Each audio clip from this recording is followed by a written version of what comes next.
Hi everyone, this is E. Sangeeta of 2nd BCom Department of Commerce from KCS Kasinalar College of Arts and Science. In this video, we are going to see about custom duty, powers of custom authorities, objectives of Customs Act, types of custom duties and duty drawback. Custom duty. Custom duties are taxes imposed on goods as they cross a national boundary. They are levied on goods imported into India from other countries.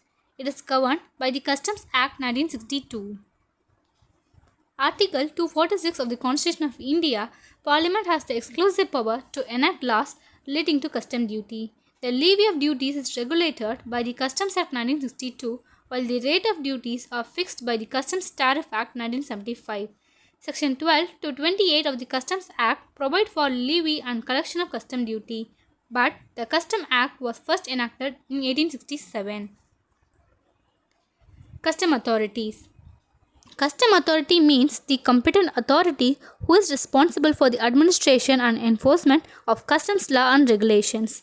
Classes of custom authorities: Government of India, Ministry of Finance, Department of Revenue, Central Board of Excise and Custom Duty, Chief Commissioner, Commissioner, Additional or Joint Commissioner, Assistant Commissioner, Superintendents, Inspector Examining Officer and clerical staff.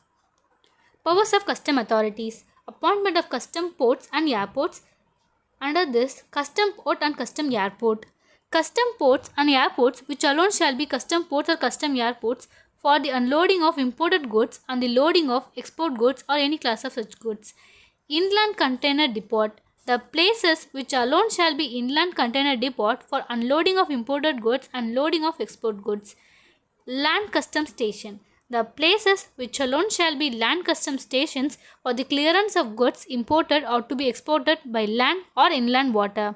Routes. The routes by which alone goods or any class of goods specified may pass by land or inland water into or out of India or from any land custom station from or to any land frontier.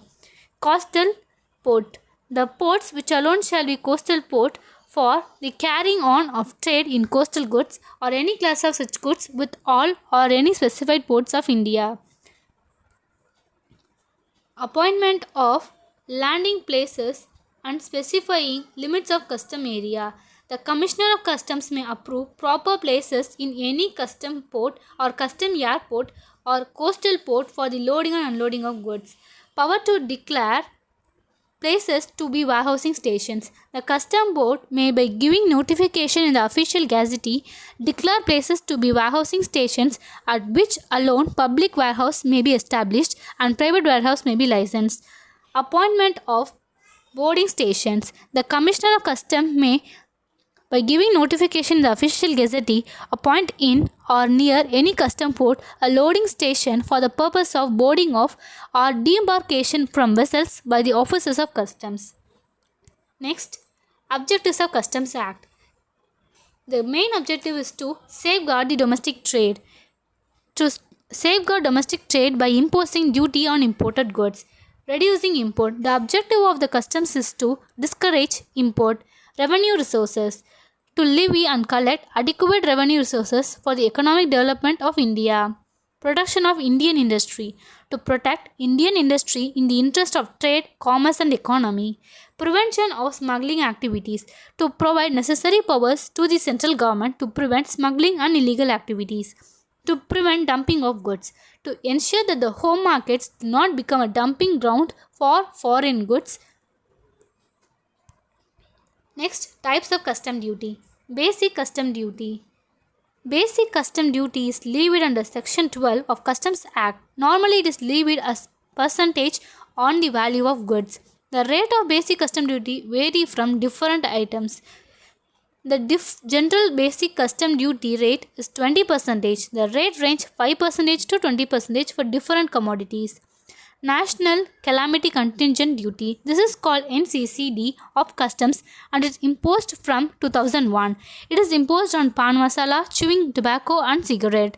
Special Additional Duty of Customs. Special Additional Duty at 4% was introduced from 2nd June 1998.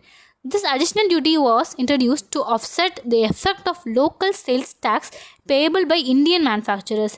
This duty was leviable up to 8/1/2004. Special additional duty customs was applicable on all goods imported except baggage, gold and silver, newsprint, crude petroleum, etc. Additional custom duty. This is also called CVD, that is countervailing duty. It is imposed when accessible articles are imported in order to offset the excise duty leviable on similar goods manufactured within the state. Additional custom duty imposed to keep the prices of home products with the imported products. Protective duties. Protective duties are recommended by Tariff Commission to central government when immediate action is necessary to protect interest of Indian industry. Protective duties are imposed by a notification which should be introduced in the parliament. Countervailing duty on subsidized goods. If other country pay any subsidy directly or indirectly to their exporters for exporting goods to India, central government can impose countervailing duty up to the amount of such subsidy under Section 9 of Customs Tariff Act. Anti-dumping duty on dumped articles. A large manufacturer from a foreign country may export goods at lower prices compared to prices in his home market. This may be done to cripple Indian domestic market or dispose of their excess stock. This kind of activity is called dumping. The central government can avoid this kind of dumping by imposing anti-dumping duty up to the margin of dumping on such articles. Duty drawback. Duty drawback is a drawback or refund of custom duty which was paid earlier to facilitate and encourage the export and import of certain items which are crucial. Government provides a full or partial refund of this duty drawback. February 2020 as amended, as per Department of Revenue, the drawback committee has kept the new drawback rate same for most of the handicraft items except glass artware, where the rates have been enhanced ranging from 2.2% to 4.8%. No duty drawback is available if the goods are exported 18 months after import. Application for duty drawback is required to be made within 3 months from the date of export of goods, which can be extended up to 12 months subject to conditions.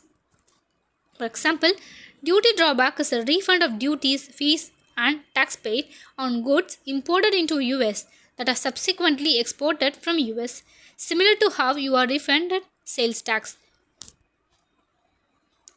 Thank you for giving me this opportunity.